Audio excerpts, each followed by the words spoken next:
السلام علیکم ورحمۃ اللہ وبرکاتہ۔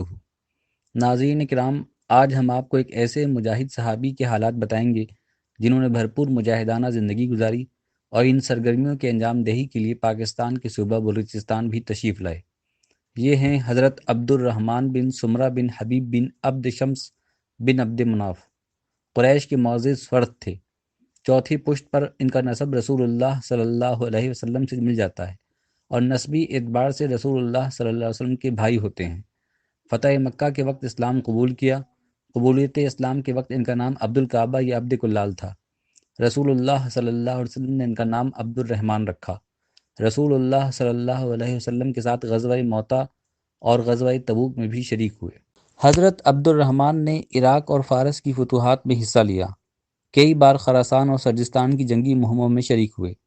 23 ہجری میں انہیں سرجستان کا والی مقرر کیا گیا اور حضرت عثمان غنی رضی اللہ عنہ کی شہادت تک اس منصب پر فائز رہے۔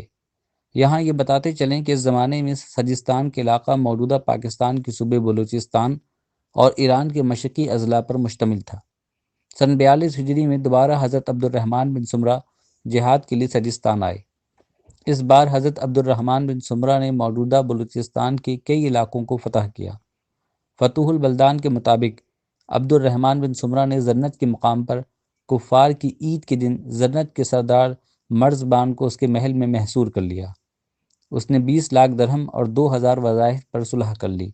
اس کے بعد وہ اپنے لشکر کے ساتھ داور کے مقام پر پہنچے اور وہاں کے کافر باشندوں کو جبل الزور میں محصور کیا۔ انہوں نے امان چاہی اور صلح کر لی۔ حضرت عبد الرحمن کے ساتھ 8000 مسلمان تھے۔ غنیمت تقسیم ہوئی تو ہر ایک کو 4000 درہم ملے۔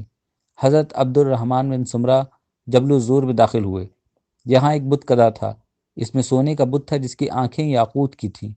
انہوں نے بت کا ہاتھ کاٹا، دونوں یاقوت نکالے اور مرزبان سے کہا، میں نے یہ اس لیے کیا کہ تمہیں بتا سکوں کہ یہ نہ ضرر پہنچا سکتا ہے اور نہ ہی کوئی نفع۔ حضرت عبد الرحمن بن سمرہ نے بلوچستان کے کئی علاقوں کو فتح کیا۔ آخری دور میں وہ بصرہ منتقل ہو گئے تھے۔ وہیں سن 50 ہجری یا 51 ہجری میں وفات پائی۔ ان کے حالات تاریخ و مغازی اور صحابہ کرام رضوان اللہ علیہم اجمعین سے ان متعلق لکھی گئی کتابوں میں ملتے ہیں۔ ناظرین کرام، رسول اللہ صلی اللہ علیہ وسلم کی حدیث ہے، بلغوا انی ولو آیا، یعنی مجھ سے سن کر یا لے کر آگے بیان کرو، خواہ ایک آیت ہی کیوں نہ ہو۔ اس حدیث سے ابلاغ کی اہمیت واضح ہوتی ہے۔ اگر آپ کو ہماری یہ ویڈیو پسند آئی ہو تو اچھائی کے اس سفر میں آپ حصہ لیجئے۔ اس ویڈیو کو لائک کیجئے، مختلف طریقوں سے زیادہ لوگوں سے شیئر کیجئے اور چینل کو سبسکرائب کیجئے تاکہ ہم اسی طرح آپ کے لیے ویڈیو بناتے رہیں۔